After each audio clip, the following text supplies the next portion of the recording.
Hello everyone. देखिए, आज आप लोगों का साइंस का एग्ज़ाम था, विज्ञान का। उम्मीद करते हैं कि आपका एग्ज़ाम अच्छा गया होगा। ठीक है, तो देख लीजिए क्या आंसर होना चाहिए। मैं आपको आंसर्स बता देता हूँ। ठीक है, जो MCQ वाला था, कम OMR पर जिसका आपने एग्ज़ाम दिया है, 40 नंबर का ये हमारा क्वेश्चन था। तो 40 नंबर में आपका कितना नंबर आ रहा है आप मिला लीजिए। ठीक है, सारे आंसर्स मैं आपको सही सही देने की कोशिश करूँगा। ठीक है, देखिए आइए। देखिए यहाँ से सारा इंस्ट्रक्शन तो आप पढ़े हैं पहले से भी। देखिए क्या क्या क्वेश्चन है। बोलता है उत्तल दर्पण का प्रतिबिंब सदैव होता है। तो आपको पता है कि उत्तल दर्पण में हमेशा क्या होता है, सीधा प्रतिबिंब बनता है। ठीक है, आगे बढ़िए। बोलता है गोलीय दर्पण का फोकसांतर उसकी वक्रता त्रिज्या का कितना गुना होता है। तो हम लोग पढ़े हैं ना कि F बराबर क्या होता है, R/2 होता है, यानी आधा होता है। ठीक है, त्रिज्या का आधा होता है। फिर बोलता है अवतल दर्पण की फोकस दूरी क्या होती है, तो ऋणात्मक होती है। ठीक है, पढ़े हैं। चलिए आगे पढ़ते हैं। क्वेश्चन नंबर 4, हजामती दर्पण के रूप में किस दर्पण का उपयोग होता है। तो अवतल दर्पण का उपयोग होता है। ठीक है, चेहरा को ये बड़ा करके दिखाता है। गोलीय लेंस मुख्यतः कितने प्रकार के होते हैं, 2 प्रकार के होते हैं। ठीक है, चलिए आगे बढ़ते हैं। अवतल और उत्तल। छठा नंबर है उत्तल दर्पण, उत्तल लेंस में वास्तविक आवर्धित प्रतिबिंब कब बनता है, तो जब वस्तु क्या हो, F और 2F के बीच में स्थित हो।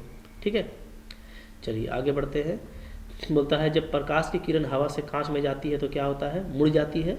कहाँ मुड़ती है, अभिलंब की ओर मुड़ जाती है। ठीक है, प्रकाश के अपवर्तन में हम लोग ये पढ़े हैं। आगे बढ़िए। लेंस की क्षमता का SI मात्रक क्या होता है, डायोप्टर होता है, पढ़ चुके हैं आप लोग। चलिए आगे नेक्स्ट। क्वेश्चन नंबर 9, हमारे नेत्र में जो लेंस होता है वो द्विफोकसी होता है। ठीक है, बाईफोकल लेंथ। आँख की लेंस की वक्रता त्रिज्या को कौन नियंत्रित करता है, तो देखिए इसको नियंत्रित करता है सीरियली मसल्स। ठीक है ना, तो इसका हिंदी ये वाला होगा पक्ष माभी मांसपेशियाँ। ठीक है, आगे है स्पष्ट दृष्टि की अधिकतम दूरी का मानक मान क्या है, तो अनंत है। ठीक है, न्यूनतम देखिए अधिकतम पूछा है तो अधिकतम आपका अनंत है, और न्यूनतम पूछता तो वो क्या होता, 25 सेंटीमीटर होता। ठीक है, आगे देखिए क्वेश्चन नंबर 12 में बोलता है अवतल लेंस के चश्मे का उपयोग करके हम किस दृष्टि दोष को दूर कर सकते हैं। तो ये आप निकट दृष्टि दोष को दूर कर सकते हैं। ठीक है, शॉर्ट साइटनेस को। आगे देखिए क्वेश्चन नंबर 13, तारे का टिमटिमाना प्रकाश की कौन सी घटना का है, तो ये प्रकाश का अपवर्तन की वजह से होता है ना। ठीक है, रिफ्रैक्शन ऑफ लाइट। आगे देखिए किसी अभिक्रिया में भाग लेने वाले पदार्थ क्या कहलाते हैं, इसको हम लोग बोलते हैं रिएक्टेंट्स, यानी अभिकारक। ठीक है, चलिए आगे बढ़िए। क्वेश्चन नंबर 15 में बोलता है कि ये किस प्रकार की अभिक्रिया। तो देखिए यहाँ पे क्या हो रहा है, यहाँ पे वियोजन हो रहा है, डिकम्पोजिशन हो रहा है। ठीक है, तो 15 का 2 नंबर आपका करेक्ट होगा। ठीक है, आगे बढ़िए। 16 नंबर बोलता है श्वसन कैसी अभिक्रिया है, तो श्वसन जो है हम लोगों का वो ऊष्माक्षेपी अभिक्रिया है। ठीक है, यानी कि एक्सोथर्मिक। बोलता है कि इसमें से कौन सा अभिक्रिया नहीं होगा, तो देखिए ZnSO4 और प्लस Cu ये जो है ये रिएक्शन नहीं हो पाएगा, क्योंकि क्या होता है, जिंक जो है ज़्यादा एक्टिव होता है। ठीक है, आगे देखते हैं फिर क्या है। निम्नलिखित में कौन संतुलित है, तो संतुलित कौन है, ये सबको आप चेक कीजिएगा। तो ये नहीं है, ये नहीं है, यही आपका संतुलित है।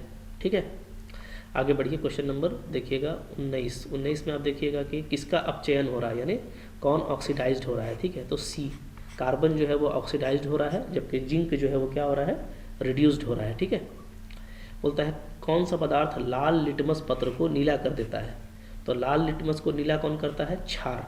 ठीक है, जबकि नीला को लाल कौन करेगा, अम्ल। तो यहाँ पे लाल को नीला पूछा है तो क्षार होगा आपका, यानी इंग्लिश में अल्कली। ठीक है, अच्छा आगे बढ़िए। क्वेश्चन नंबर 21 में है कि कौन दुर्बल अम्ल है। ठीक है, तो दुर्बल अम्ल ये एसिटिक एसिड होगा।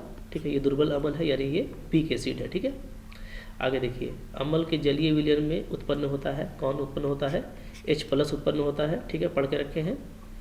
अच्छा, बोलता है दही में कौन सा अम्ल होता है, कर्ड में। हाँ, तो कर्ड में लैक्टिक एसिड पाया जाता है। ठीक है, नेक्स्ट देखिए 24 नंबर बोलता है अम्लीय विलयन का pH वैल्यू, यानी एसिड का pH वैल्यू क्या होता है, तो 7 से कम होता है। ठीक है, ओके, और 7 से अगर अधिक होगा तो वो क्षार होगा। तो बोलता है कौन अधिक क्षारीय है, तो जिसका pH 7 से अधिक हो, और जो सबसे ज़्यादा है, जैसे देखिए 14 सबसे अधिक है, तो ये सबसे अधिक क्षारीय होगा। ठीक है, जितना ज़्यादा होगा pH का मान 7 से अधिक में, वो अधिक क्षारीय होता है। ठीक है, चलिए आगे क्वेश्चन नंबर देखते हैं 26 बोलता है विरंजक चूर्ण का रासायनिक सूत्र, यानी ब्लीचिंग पाउडर का क्या होता है, CaOCl2। चलिए आगे बढ़िए। क्वेश्चन नंबर देखिए 27। प्रकाश संश्लेषण में ऑक्सीजन बाहर निकलती है, कहाँ से निकलती है? जल से बाहर निकलती है, ठीक है। अच्छा फिर देखिए अनाक्षी शोषण के फलस्वरूप क्या बनता है? तो अनाक्षी शोषण के फलस्वरूप बहुत सारा प्रोडक्ट बनता है, ठीक है, उसमें एक जल भी बनता है, ठीक है। आगे बढ़िए 29 नंबर। निम्नलिखित में कौन एक परजीवी है? परजीवी है तो प्लाज्मोडियम आपका क्या है? परजीवी है, ठीक है। 30 नंबर देखिए रुधिर के तरल भाग को क्या कहते हैं? प्लाज्मा कहते हैं, ठीक है। Fluid portion of blood is plasma. आगे देखिए मछली के हृदय में कोष्ठों की संख्या कितनी होती है? तो 2 होती है ना। Number of chamber in heart कितना होता है? 2 होता है, ठीक है। चलिए आगे बढ़िए। मनुष्य के विरिक एक तंत्र का भाग है जो क्या है? जो उत्सर्जन से संबंधित है, क्योंकि विरिक का काम क्या है? उत्सर्जित करना, ठीक है।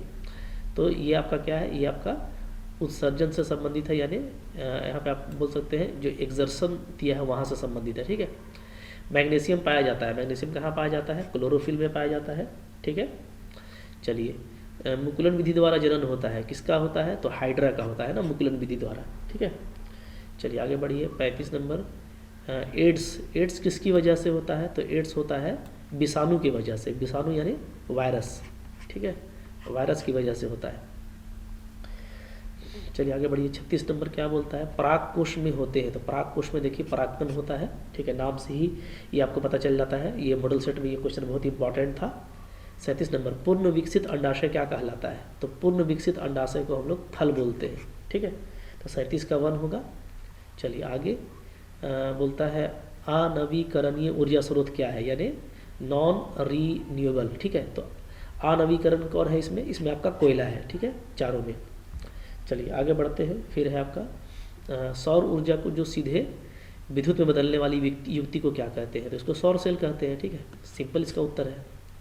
चलिए लास्ट क्वेश्चन देखिए, अंतिम क्वेश्चन क्या है? बोलता है कि निम्नलिखित में कौन जैव गैस का संघटक है? जैव गैस का संघटक मेन संघटक कौन है? तो मीथेन है। जैव गैस का जो मेन संघटक है वो मीथेन है, ठीक है। तो आई होप आप देखिए इसी तरीके से आंसर दिए होंगे, ज़्यादा मुश्किल क्वेश्चन तो नहीं था। तो मुझको पूरा उम्मीद है कि आप इसी तरीके से आंसर दिए हैं और आपका 40 में 40 ज़रूर आएगा, ठीक है। फिर भी कोई दिक्कत हो तो आप ज़रूर हमको कमेंट कीजिए, ठीक है। और अगर आप नए हैं तो सब्सक्राइब ज़रूर कीजिए, इसलिए कि हर तरह का कंटेंट और अपडेट आपको हम सबसे पहले यहाँ पे बताने का कोशिश करते हैं, ठीक है। और मैथ का एग्जाम है नेक्स्ट, तो उसको ज़रूर देखिए, मैथ के मॉडल सेट्स को करके रखिए, क्योंकि ये जो आपका 40 नंबर है ये आपके लिए बहुत इंपॉर्टेंट है। अगर ये आपका आ गया तो आपको बहुत अच्छा करने से कोई नहीं रोक सकता, ठीक है। मिलते हैं नेक्स्ट कंटेंट में, तब तक के लिए थैंक यू वेरी मच।